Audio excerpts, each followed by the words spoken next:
Awesome. Welcome to the Austin Downbeat. I'm Kat, your host. Super happy to have this guy with us. Bob Schneider, welcome to the show.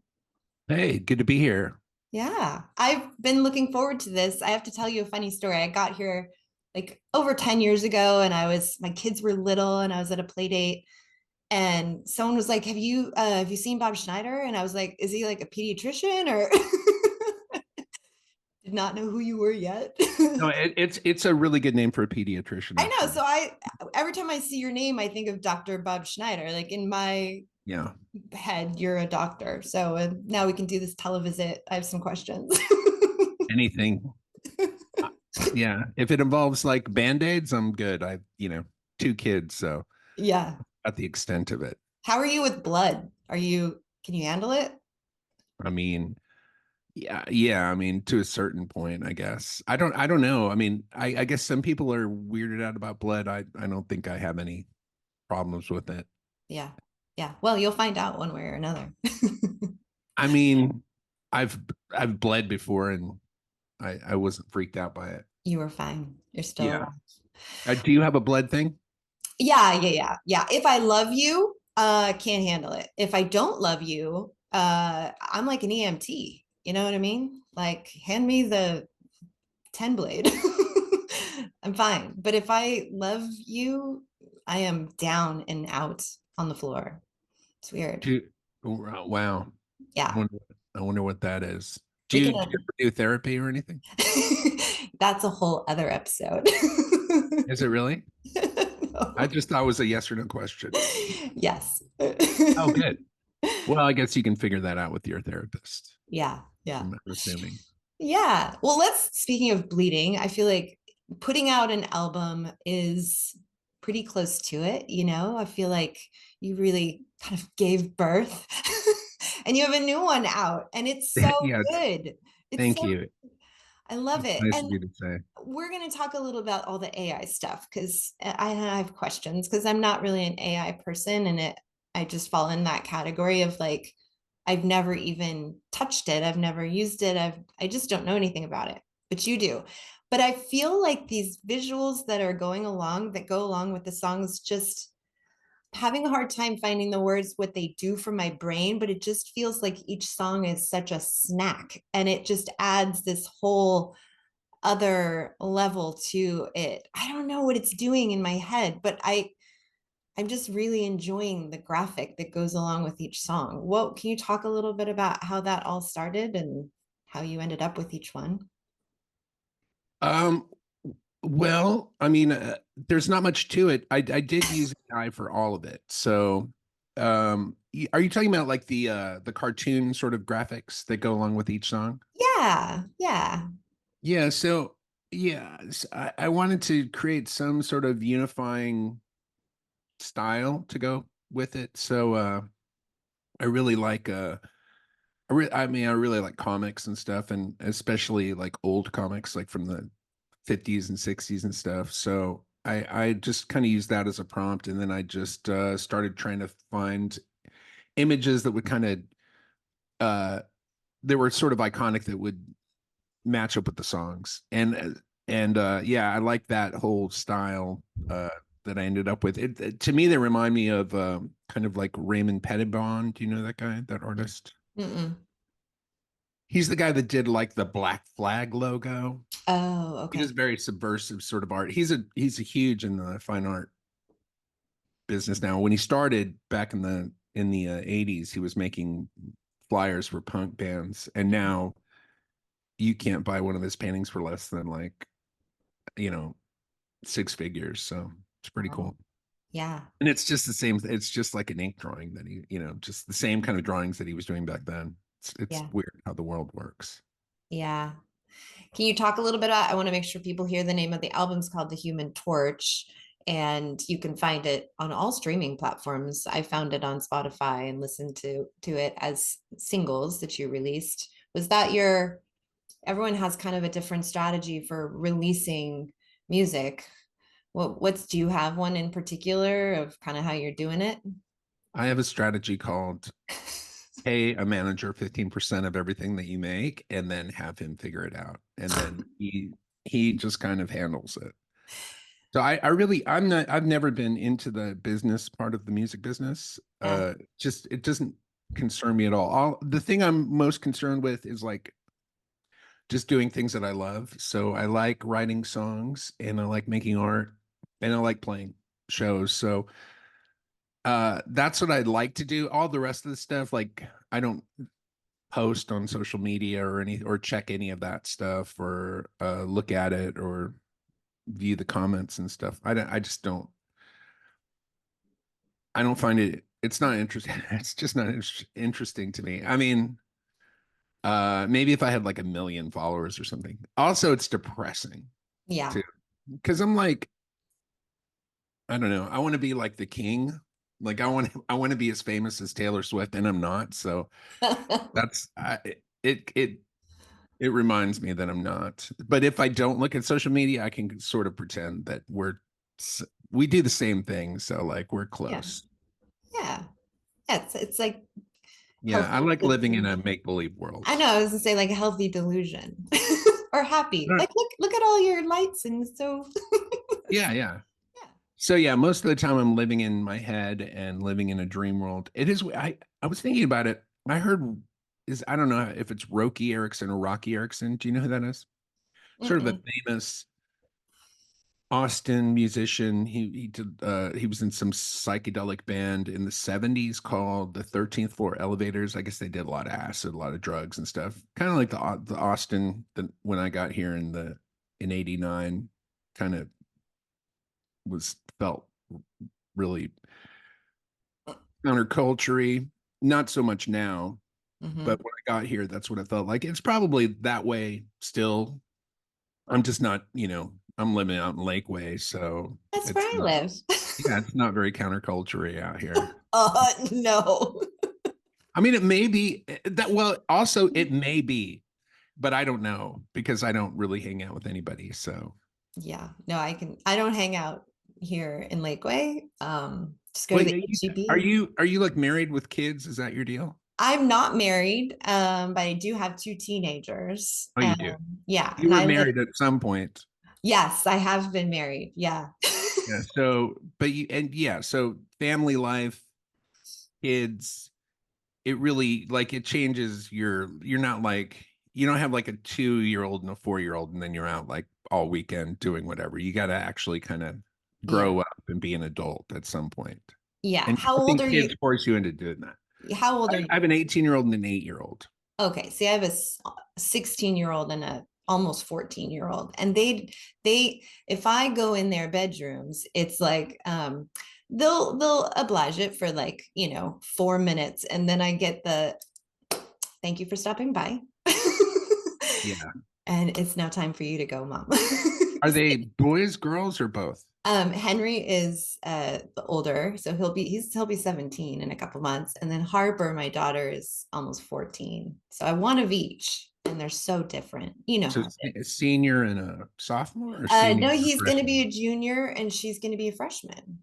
So Oh, yeah, nice. they'll have a So couple. still in high school, which is nice. Yeah, my son just started college, but really once he got his license, he was autonomous. Like I just didn't Yeah, see him once he had a car. So that's where I'm at with Henry. He has a truck, and it's weird. It's so weird. Like after school one day, he went to Barnes and Noble. He had to buy a book for school. And I didn't know about any of that until the next day. He was like, hey, because he's a shy, quiet artist, introvert kind of kid. mm, Um, so it's a big deal for him to just decide to go do that and pay for it and, like just go do that on his own. It was really bizarre. I'm like, but I just gave birth to you. How are you right. going to Barnes and Noble? I know.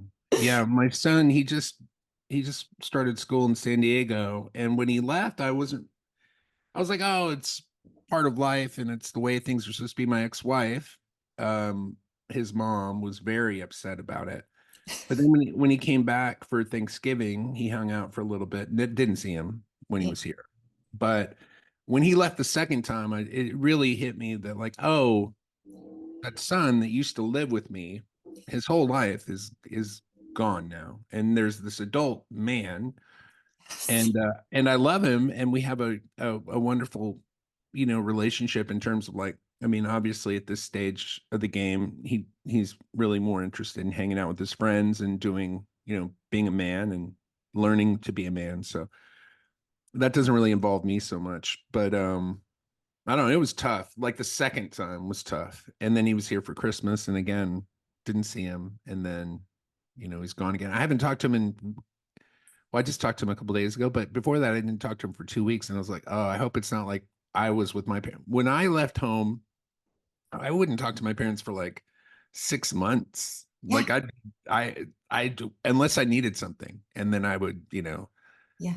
but that was in the days before cell phones. So when I was a kid, like when I was in Same. college, there was you had to like, get money to call them. So there was no calling. To write a letter. Yeah. Yeah. So, Where are you from originally? well, I'm from Michigan. I was born in Ypsilanti, which is sort of a suburb of Detroit. Nice. But then we moved to Germany when I was 2. I grew up over there. I went to German school. We did live in El Paso for a couple years when I was in like junior high. And then we were back in Germany, and then I went to high school and college in Germany, and then I moved to El Paso, went to Utah for a year, and then when I was in El Paso, that's when I heard about the Austin music scene. I was playing with some guys in El Paso, and they kind of talked me into coming here, and then at the last minute they bailed, and I just came alone, and then I've been here ever since. So 30 years, 34 years. I say 30 years, but Yeah. it's 34. Yeah. It's funny. I'm from Pennsylvania, so right on Lake Erie, so similar. And then I lived in Germany for not like a crazy long time, but I have a real love for Germany. I lived in Dusseldorf when I was like 18, had a little apartment there, and just fell in love with the German culture. I thought on my travel, I was going to travel to Italy, and I did. And I thought, this was before I knew my heritage with my birth mother, but I thought I was like really Italian, Mhm.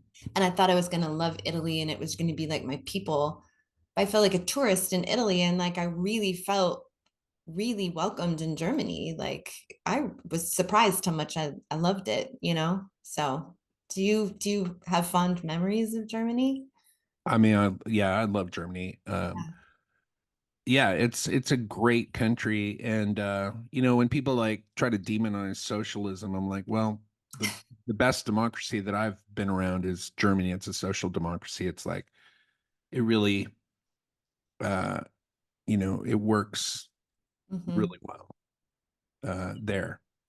Yeah. So The people were so great sweet. school systems, great healthcare, and Yeah. really well run. Not a lot of not a lot of people slipping through the cracks, and they're like, well, it's a tiny country, we couldn't do it here. Like we could very easily do it here. We would just we would make less money uh doing it here. Hmm. And you know But so many other things would build up, and like there would be so much good collateral byproduct of that, I think, in this yeah, country. Yeah, absolutely, yeah. I agree. It's more efficient. Yeah. I remember being in there and like seeing how the windows opened a different way, and like the toilets flushed a different way and the light switches were different. I was just like, I mean, my little 18-year-old brain was just like, and I love things that are different. I'm a little quirky that way. Like anything that's different or contrary or unique, I'm kind of like, I like that. So it was perfect for that time in my life. I loved it. Well, the thing I'm probably the most grateful for is just having also some perspective. Uh, Even though, I mean, I lived in Germany, but I went to an American high school. Uh, my mom worked for Dodge. She got a job as a teacher, so I got to go to the military high schools over there, and so I didn't go to German school the entire time.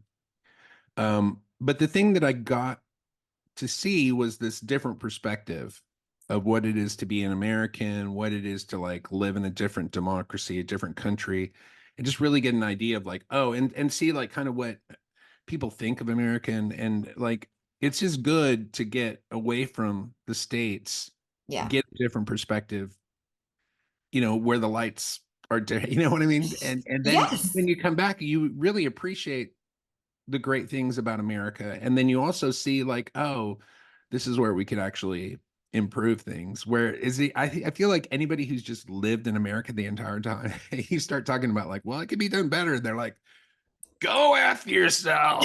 Everybody, oh, you don't like it? Go back to wherever. I'm like, what are Yeah. you doing? What are Yeah. you doing? Just shh, be Yes. quiet.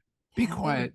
Go travel the world, then come back and say the same thing to me, and I'll listen to you. But if you Yeah. live here your whole life and this is all you know, and you think that you know everything, you don't. Yeah. Yeah. I Right couldn't. now, there's somebody commenting, go after yourself. Go. Hey, Bob, stick to music.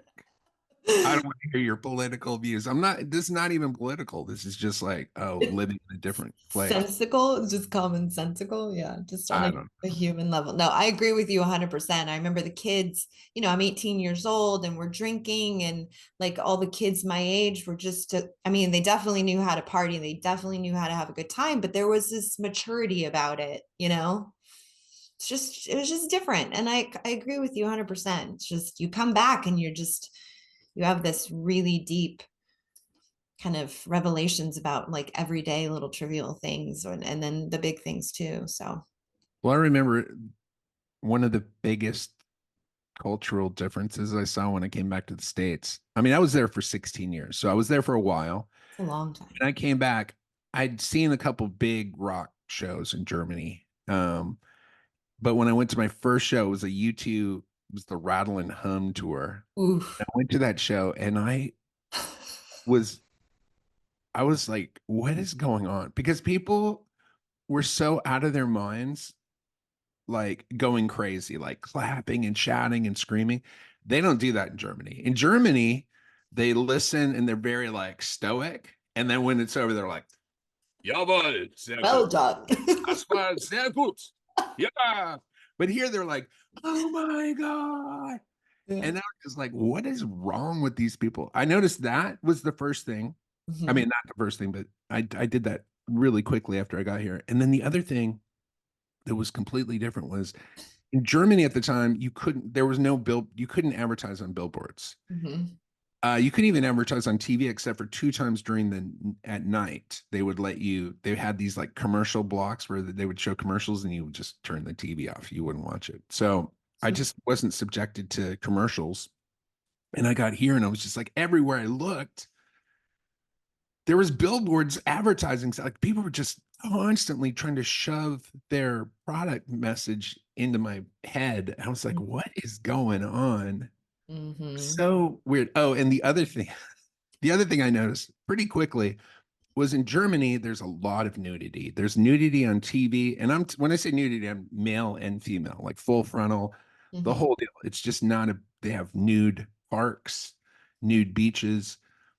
Magazines have nudity. Television, you turn on the television, you're going to see some nudity on television. And I got Mhm. here and I was just like, what's going on? There's no nudity here at all. Where are all the Which naked people? I'm fine with because I grew up around my parents were naked all the time. So like I prefer not seeing naked people. Like it's if it's up to me, I'm like, I like this. But there is a weird thing about how much how much weird stuff there is around nudity in America that you just don't have it in Europe. Like nudity is like it's not a bad thing. Like Right. we're all naked right now. We're just wearing clothes and like we feel like, oh, if you see somebody naked, that's horrible. That's the worst thing in the world. Yeah. It's just such a weird thing that you just most people I think that have grown up in the United States don't even think about it. But when you grow up in Europe and it's just nudity is a natural thing. Like you go like into a I don't know, like a public pool, and the men and the women are getting dressed in the same Mhm. place, and they're naked, and it's just not a big deal. But here, it seems to be quite a big deal. But also at the same time, you can like just show the most crazy violence in the world all day long on TV, like CSI and CSI, like crime, special crimes, you like the Oh most yeah, bizarre, crazy shit you've ever horrible. seen. Show it all day long, but oh my gosh, God forbid we see, don't show a penis. penis. Don't show. I- Oh no. You know, Yeah, can't see a nipple. Oh my god. I End know. of the world if you see that. It's like what? It's so weird. It's so, anyways. It's Yeah. weird if you've not been around that. But it's Mhm. not weird if you grew up in it. If you grew up in it, like Handmaid's Tale seems like, oh, this is the way it is, you know? Oh, yeah, we wear the things and then these people have kids and then we take the kids away from them if we're rich. Yeah. And that's just the way it is. That's the whatever. Blessed are the fruit or whatever. That's like my, by the way, that's my wife's favorite show, The Handmaid's Tale. Oh, It's so I can't watch it at all. And it, she's like, "Oh no, it's the best show." And I'm like, it's just women being sexually assaulted and their babies being ripped from them." They're like, "No, it's not. It's not. It's more than that." And you should watch it. And then I'll start watching it. Within 2 minutes, some Mhm. woman's being assaulted. I'm like, I'm out. Can't Yeah. watch it. Too much. Yeah, it's I watched it all and I it is layered and I think from a woman you could see that show like your wife and just be like I can see the layers, but I think it also is, there is that big dimension that you said of just like the broad strokes are pretty tough. Also, though, like living in Texas, I think it's kind of like I don't watch scary movies or horror or like special victims unit, like that kind of stuff. I have a pretty strict rule, but it almost is like looking at an accident and like how we sort of as humans like we'll watch that stuff and it's almost like we're preparing for it on some level if it ever happened to us and how would we handle it or you know what I mean when we watch scary things.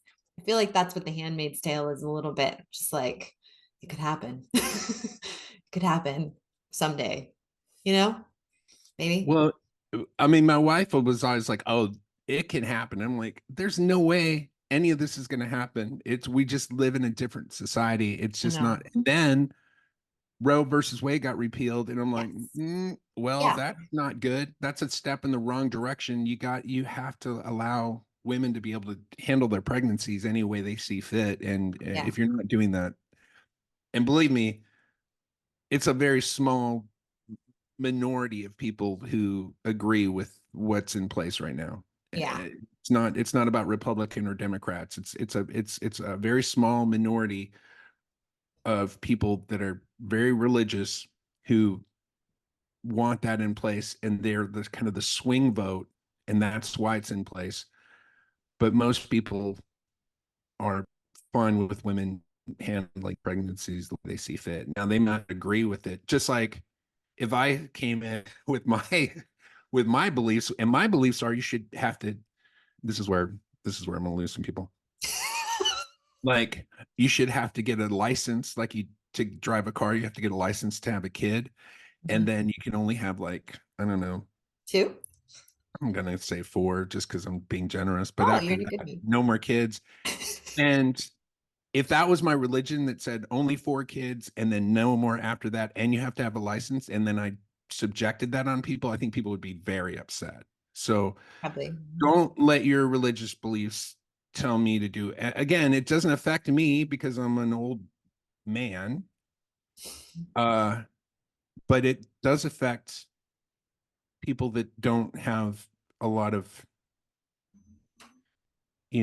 options and are young, you know, Yeah. people that really probably shouldn't have kids anyways, so it's such a weird thing. Anyway, it's a weird thing to talk about like this because you're just going to get people that are we live in a weird society now where people just like look for things to be upset about and then they're like, oh, I finally found something to be upset about, and then they can write about it and go, I'm I upset. know.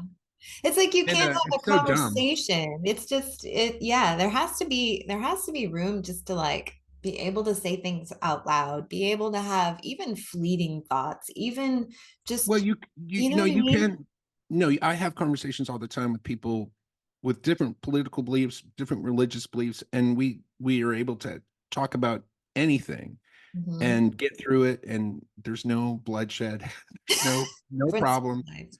Uh, as long as you're not trying to change anybody's mind about something, Yeah. that's the problem. The problem that people have when they get into conversations about things is they're not really in the conversation to learn something. They're only in the conversation to say, like, I'm right and you're wrong, and you better believe what I believe. You don't learn anything that way. So I have conversations all the time. I'm like, somebody will say something. I'm like, well, tell me why is it that you believe that? And then they'll tell me, and then I'm like, oh, I've learned something. Because the way the news is disseminated in our society right now, I know I'm only getting a small piece of the news. I'm not getting the whole picture. Mhm. Nobody is. So if I talk to somebody who's getting a different set of data, I can learn something. But a lot of people are just like, no, what I know is true. I'm like, again, it's like the thing where you've lived in the United States your whole life versus having traveled around. Once you travel around, you go, oh, yeah, there's more than one way to do this. And in fact, Mhm. there's some things we could do better. Same if you like actually talk to people who don't have the same political or religious beliefs as you, and you like just listen instead of just trying to shove your idea down their throat. You can learn some stuff, and then you really start to realize I don't know anything. Like, Mhm. that's the thing that people are so convinced they know stuff. And I'm like, ah. Like even I think I know stuff, but I know I don't. I know I only know it. That's, you know what I mean? I know a I very do. thin amount of things, even though for me it's everything. Yeah, So I know. yeah, yeah. I know. Yeah, I feel like we're just for me, I think back to just the primal thing that keeps our society going, and that is storytelling, which is really repeating. And that's our nature, is to repeat. So that's how culture survives, right? We That's evolved now in this society. We have lots of different ways to tell our stories and to keep those legacies going. But back in the day around the fire, that's what you did to survive. There was no writing it down, there was no emailing it or, taking photographs. So I know we're a culture and a society of repeaters, and we're very quick to do that and then take it as, well, if I heard someone say it, then that must be the truth, right? Because I heard it. And that's what I'm always trying to be really careful of, as well as just stay curious. You don't, it's okay just to like close the mouth and open the ears and just listen. Well, there's hearing somebody say it, which is like, but then when you read it, you're like, oh, Hmm? I read it. And then it's like, oh, where did you read it? Oh, I read it on Joe Schmo's Big Mouth blog. Who cares? No, I He's my read it favorite. on New York Times or Fox or whatever. Oh, that's Hmm. an actual news organization. Oh, that must mean something. And then you talk to somebody who also read or saw that, and they're like, oh, I saw that too. And then all of a sudden you're Oh, like, oh, well, okay, then obviously this is true because must we both saw it and we both know a lot. So right. it must be true. So yeah, it makes sense. Same Yeah. with like celebrity. Like if I can get my picture like on enough magazines or in enough blogs like if I can get my picture on some device in front of people enough, eventually people are going to want to have sex with me. They'll be like, "Oh, that guy." That what I have to do? Okay, wait, hold on. I'm taking notes. That's all you as, got to do. as many as Yeah, just get on the Academy Awards and the Golden Globes and I don't know, reality show like the Real Housewives of Lakeway. Trust me, you'll have 100,000 suitors and you'll have 3 million Instagram followers. all my dreams will come true, Bob. All my dreams. What is it? It is. I am curious about all that. Like, I mean, I look. The most important thing to me is my family, my wife, my children. It wasn't always that way. When I was younger, it Mhm. was about becoming famous. I thought somehow that would make me happy, or my work somehow that would assure that people would love me. And I still, it's important to me. And I love what I do. Mhm.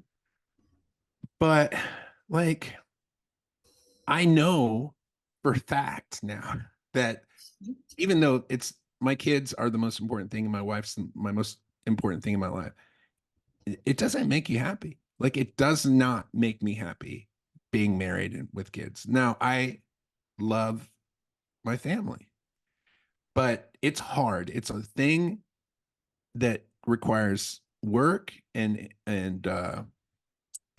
compromise and effort Hmm. and patience Hmm. and a lot of things that nobody, I mean, you figure that out as you do it. Hmm.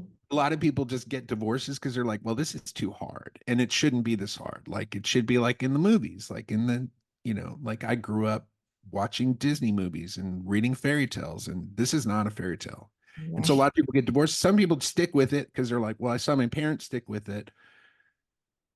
Um, I just think it's interesting that we don't have better, I don't know.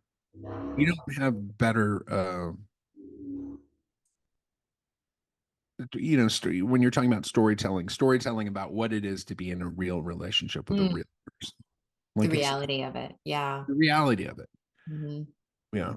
Yeah. It's something that I don't see addressed very much because I Yeah. maybe it's just not nobody would nobody would nobody would watch nobody would watch some Disney.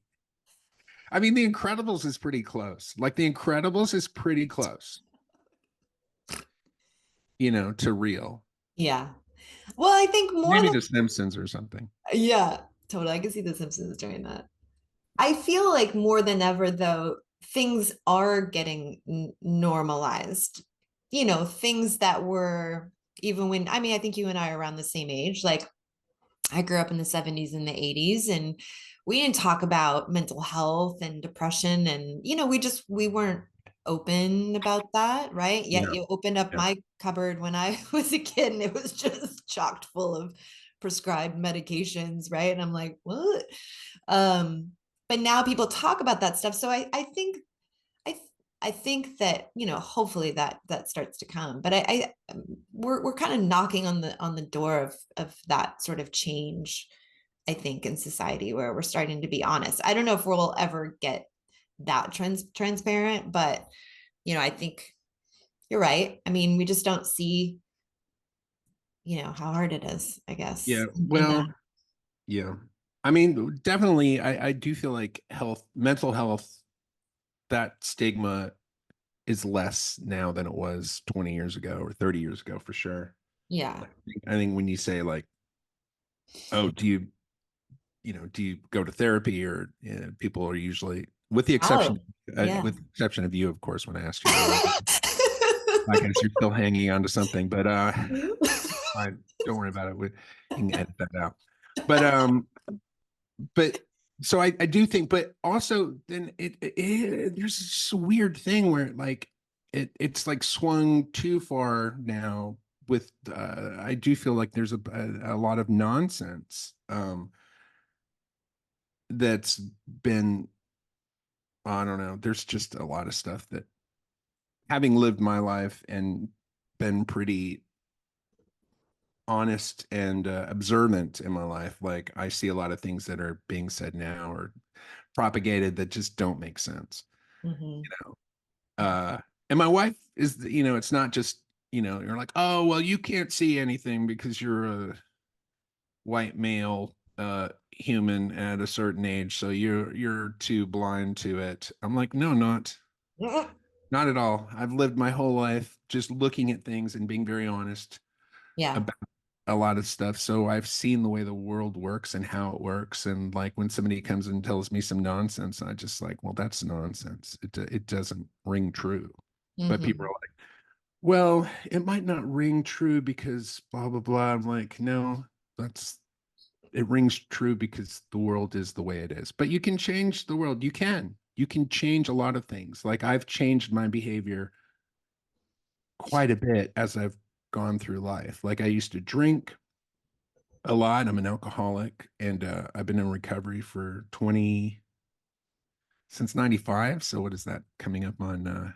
Wow, congrats. You're 19 years 29 years, or 28, 20. 29 years. Yeah, yeah. So almost 30 years I've been sober. So that's a huge thing that I changed about myself. But who I am hasn't changed. I'm still an alcoholic. I just haven't Yeah. drank anything. You know what I mean? Yeah. So, and I understand that. Like, I'm not going around going, well, I haven't had a drink now in 30 years, so I could easily just have a sip of wine and I'd be fine. No, No, that's not how it works.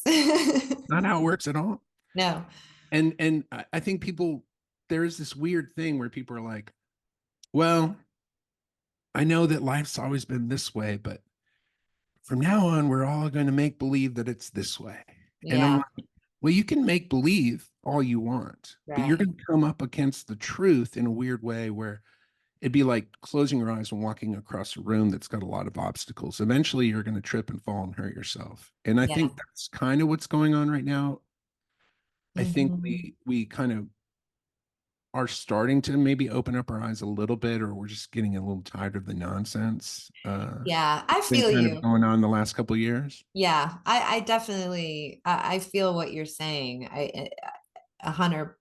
I'm saying it very cryptically. No, but yeah, I know, but I'm like, okay, I do really, I'm tracking what you're saying for sure. I too, I'll have 1 year sober next month on the 26th. Well, And well, congratulations. That's thank wonderful. you. Thank you. Best decision ever. I just, yeah. Yeah, it usually make it not because you're having such a great time. It's so much fun. Yeah. It's a blast. No, I love my life is way better than it Yeah. was. It was terrible before. It was Yeah. I enjoyed drinking, but my life was awful. It was not good. Yeah. So this is much It, for me, it's much better. I agree. And I was just having this conversation with a dear friend who is recently sober as well. And it was so interesting to have that kind of first conversation with him using the same vocabulary and not even just the words, but just the sort of adventure behind the words. Like you can talk about sobriety as much as you want to somebody and you can paint the picture of how you got there, but the person, we have to do it for ourselves and kind of arrive there ourselves only. It's like it's never something that you could talk someone into, or you know what I mean. I know you know what I mean, but like Yeah, of it's just course. really cool to hear him talk about how he finally arrived and then talk about how like how good it feels, how hard it is, but also how good it feels, the deep good stuff, you know what I mean? So it's cool. I don't know.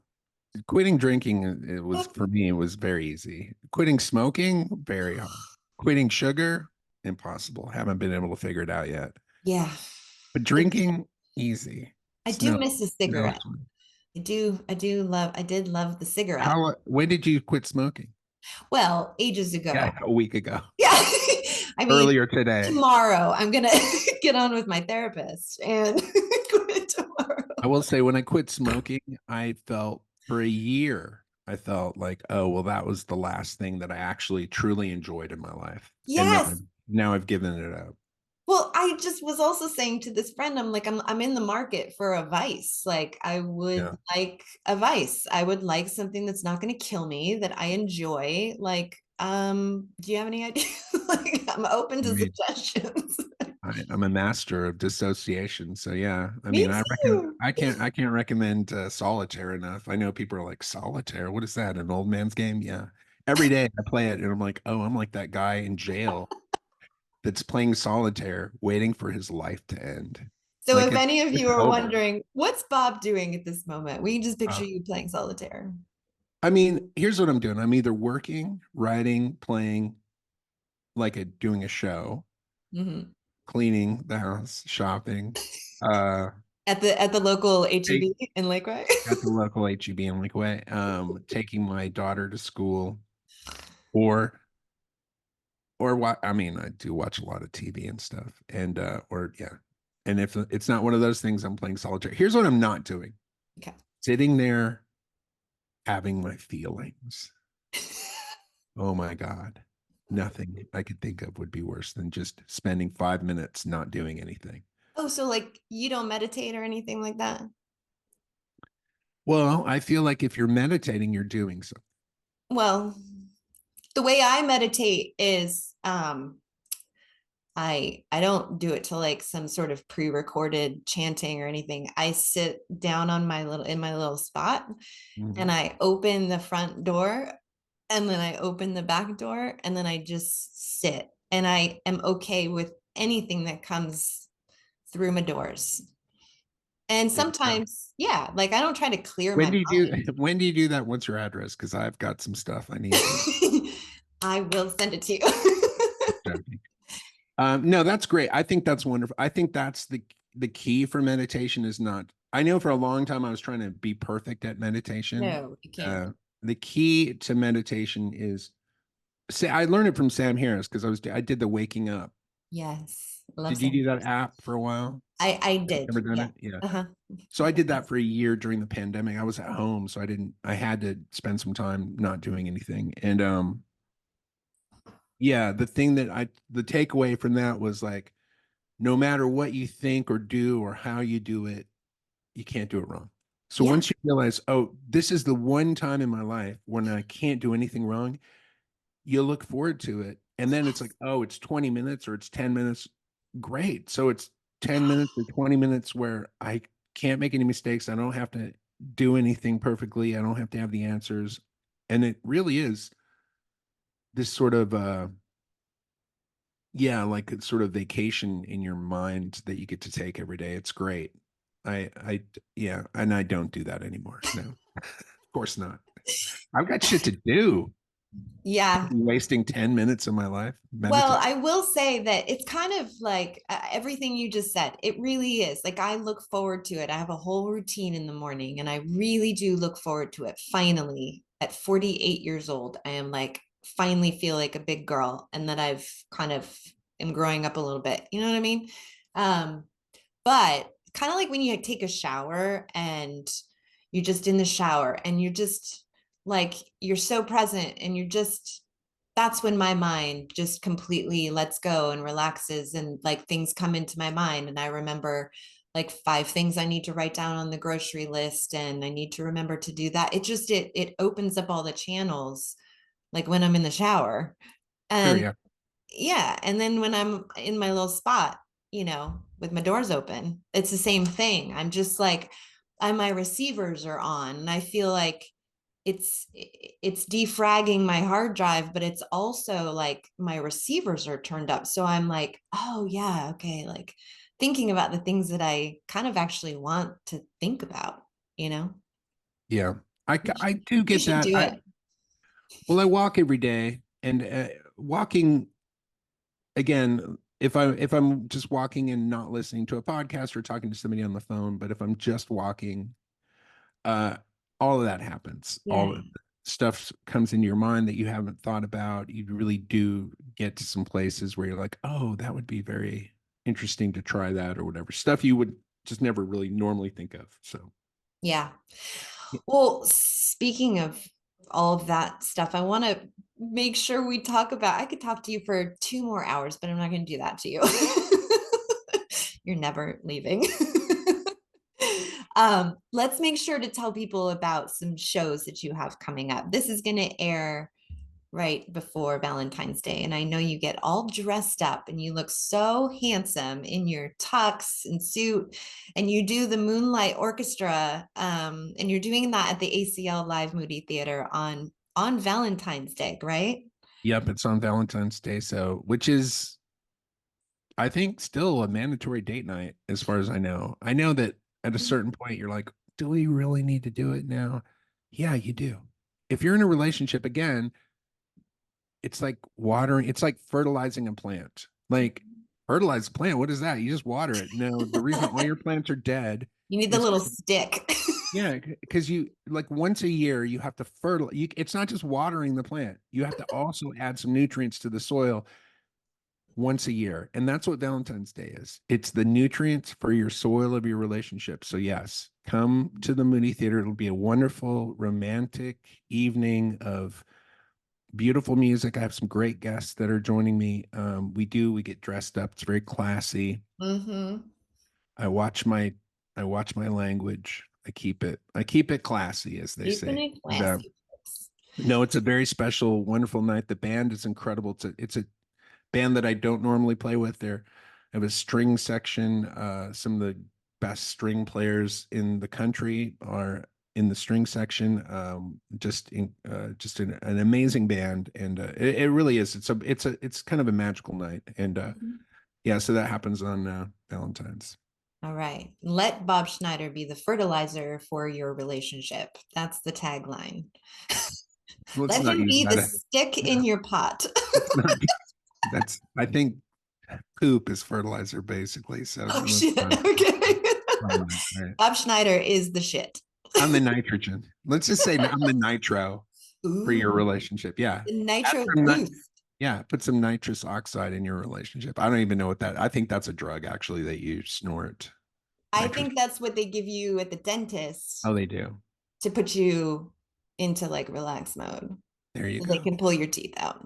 Yeah, let the Bob Schneider and the Moonlight Orchestra Valentine's concert be the nitrous oxide that puts you in a Happy place. yeah, maybe you'll yeah.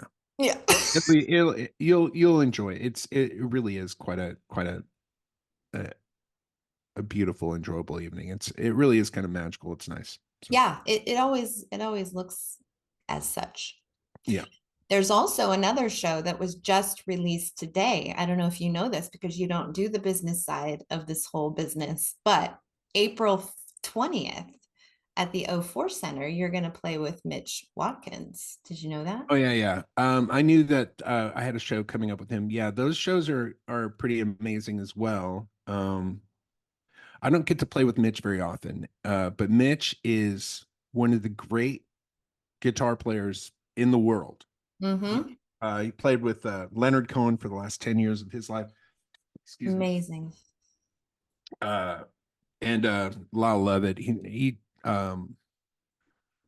Jerry Jeff. Wait, no. Who did Mr. Bojangles? Is that Jerry Jeff Walker? Oh, Mr. Bojangles. I love that song. Anyway, I don't know.